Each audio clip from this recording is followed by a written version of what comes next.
et instabilité.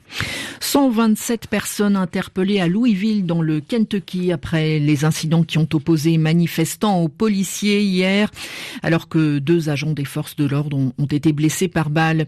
Les manifestants dénoncent l'absence de suite judiciaire contre les policiers mis en cause dans la mort de Breonna Taylor, une jeune afro-américaine abattue chez elle par la police en mars dernier.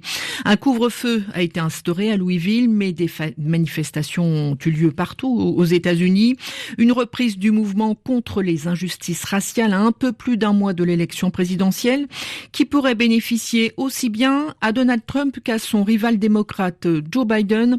C'est le point de vue de Tristan Caballo, maître de conférence en civilisation américaine à la Johns Hopkins University à Washington et spécialiste de l'histoire afro-américaine. C'est une aubaine pour Trump et pour Biden.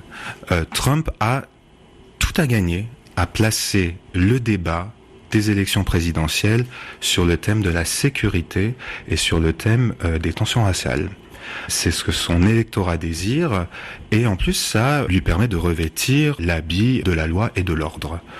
De l'autre côté, il faut quand même se rendre compte que Biden est à la tête d'un parti démocrate qui occupe un large spectre qui va de la gauche radicale à la droite conservatrice du Lincoln Project.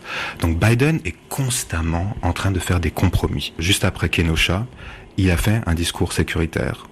Là, c'est son opportunité, je crois, de faire un discours sur les inégalités raciales. La grande inconnue, c'est est-ce que cette gauche radicale va en fait aller voter? Et je pense que justement un discours sur les inégalités sociales, sur les inégalités raciales serait vraiment le bon moyen pour Joe Biden de mobiliser cette partie de l'électorat.